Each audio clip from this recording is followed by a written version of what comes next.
नमस्कार मित्रांनो. तुम्हाला हे माहीतच नाहीये, की बाकीचे बरेच डिझायनर हे स्वतःचे ब्रश तयार करत आहेत आणि आपले डिझाइन जे आहे ते अतिशय क्रिएटिव्ह पद्धतीने तयार करत आहेत. तर तुम्हालाही मी आज शिकवणार आहे, असे क्रिएटिव्ह ब्रश कसे तयार करायचे असतात, अगदी सोप्या पद्धतीनं.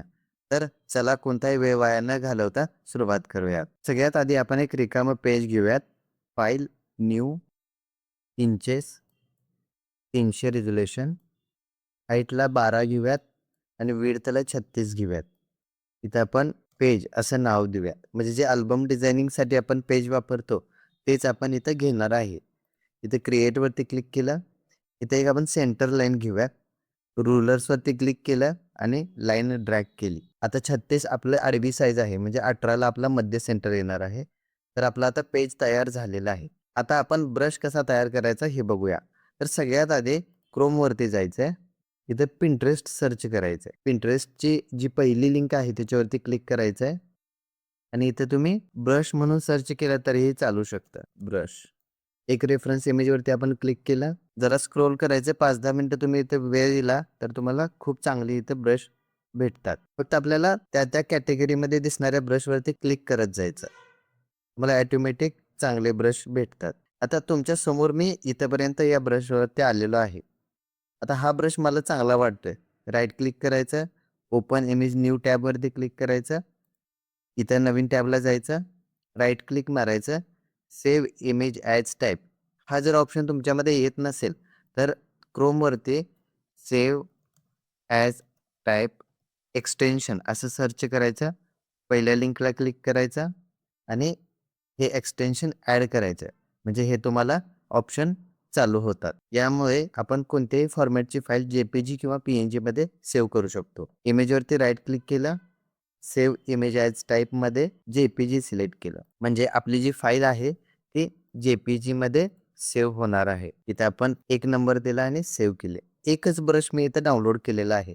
याच एका ब्रशच्या मदतीने आपण किती क्रिएटिव्ह ब्रश तयार करू शकतो हे तुम्हाला दाखवतो. डाउनलोड केलेली इमेज आपण Photoshopमध्ये ओपन करूयात. नवीन टॅबला ओपन केली. कंट्रोल एम करा. थोडासा डार्क कलर वाढवा. थोडासा लाईट कलर वाढवा. प्रिव्ह्यू बघा. आधी असं होतं, आता असं झालं. इथं ओके केलं. आता या इमेजचं ब्रश तयार करण्यासाठी एडिटमध्ये डिफाईन ब्रश प्रीसेट हा ऑप्शन सिलेक्ट करायचा आहे. ओके करायचं. आता इथे एक गोष्ट लक्षात घ्या. जो ब्लॅक कलर आपल्याला इमेजमध्ये दिसतोय त्याचा ब्रश तयार होत असतोय. जो व्हाईट कलर असतोय त्याचा ब्रश होत नसतोय. ठीक आहे? हे खूप महत्त्वाची गोष्ट आहे. आता आपला ब्रश इथं तयार झालेला आहे. क्लोज केली इमेज. आपण आता इथं ब्रश सुरू करूया. नवीन लेयर घेतली. ब्रशची साईज थोडी मोठी केली. खूप सोपं आहे. याच्यामध्ये अवघड असं काहीच नाहीये. फक्त स्टेप लक्षात घ्या. एकदा मी इथं क्लिक करतो. क्लिक करत असताना एक गोष्ट लक्षात घ्या, की वरचा जो आपला कलर बॉक्स आहे त्याच्यामध्ये ब्लॅक कलर असणं खूप गरजेचं आहे. ओके. वरच्या बॉक्समध्ये. आता मी इथं क्लिक केलं. एकदा, दोनदा. एकाच ठिकाणी 2 वेळा क्लिक केलं. ओके. म्हणजे आता हा आपला एक ब्रश इथं तयार झालेला आहे. आता आपण हाच ब्रश कंट्रोल आणि अल्टरनं कॉपी करून वेगवेगळ्या ठिकाणी ठेवणार आहे लहान मोठा करून. ज्याच्यामुळे आपला एक क्रिएटिव्ह ब्रश ऑटोमॅटिक तयार होणार आहे. बघा कसं ते. मी याची साईज मोठी केली, थोडंसं तिरका करतो. ओके. आपल्या चॅनलला सबस्क्राईब केलं नसेल तर सबस्क्राईब करून घ्या. बेल आयकॉन दाबायला विसरू नका. परत मी अल्टरनं कॉपी केलं. परत अल्टरनं कॉपी करतोय. कॉपी. कोणताही वेगळा ब्रश वापरलेला नाहीये इथं. हे बघा. त्याचं रोटेशन जरा मी चेंज करतोय. लहान-मोठी साईज करून बघायची. इकडं-तिकडं फिरवून कुठं छान दिसतंय. तर या ब्रशमध्ये इतके छान डिटेल्स आहेत. तुम्ही जर याच्यामध्ये कलरिंग केलं, मी कलरिंग करून पण दाखवतो तुम्हाला. म्हणजे तुम्हाला एक्झॅक्टली कळेल की नक्की काय काम होतंय. आता आपल्या लेयरमध्ये जर तुम्ही बघितलात, तर इतक्या लेयर आपल्या तयार झालेल्या आहेत. पण आपल्याला एकच ब्रश तयार करायचा आहे. तर काय करायचं? पहिल्या लेयरवरती क्लिक करायचं, शिफ्ट बटन पकडायचं आणि शेवटच्या लेयरवरती क्लिक करायचं. आता आपल्या सगळ्या लेयर सिलेक्ट झालेल्या आहेत. आता या सगळ्या लेयरची एकच लेयर करण्यासाठी कंट्रोल आणि ई बटन दाबायचं. काय करायचं? कीबोर्डवरून कंट्रोल आणि ई बटन दाबायचं. आता आपला ब्रश तयार झालेला आहे, पण इथे एक काय प्रॉब्लेम आहे, जे ब्रश आपण पेंट केलेले आहेत ते तसेच दिसतायत. तर आपल्याला ते कट करायचे आहेत.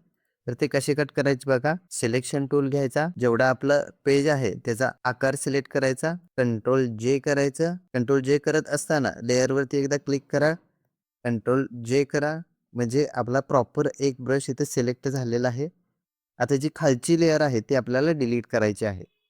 आता खालची लेयर आपण डिलीट केली तर हा बघा आपला प्रॉपर ब्रश इथं तयार झालेला आहे. आता हे झाल्यानंतर तुम्हाला अजून एक महत्त्वाची गोष्ट सांगणार आहे. तर ती काय आहे बघा, या ब्रशवरती क्लिक करा आणि सॉलिड कलर घ्या. एक सॉलिड कलर आपण इथं घेऊयात. हे बघा, हा थोडासा डार्क कलर घ्यायचा आहे. आता हा जो कलर आहे तो आपल्या ब्रशमध्ये मला क्लिपिंग करायचा आहे. त्यासाठी मी काय करणार आहे, कंट्रोल अल्टर जी. कंट्रोल अल्टर जी केल्यामुळे आपला जो कलर आहे, जो सॉलिड कलर आहे तो आपल्या ब्रशमध्ये क्लिपिंग झालेला आहे. आता मला इथे एक स्पॉटलाइट घ्यायचे आहे. त्यासाठी मी सॉलिड कलर घेतला. एक टेम्पररी आपण घेऊ. कंट्रोल अल्टर जी न क्लिपिंग केलं, मास्कवरती क्लिक केलं आणि व्हाईट मास्क जो आहे तो कंट्रोल आयच्या मदतीनं इन्व्हर्स केला म्हणजे हाईड केला. आता मला काय करायचं आहे, ब्रश टूल घ्यायचा आहे. ब्रश टूलमध्ये आपल्याला जो नेहमी लागतो 300 नंबरचा सॉफ्ट राउंड ब्रश हा घ्यायचा आहे आणि इथं एक क्लिक करायचं आहे.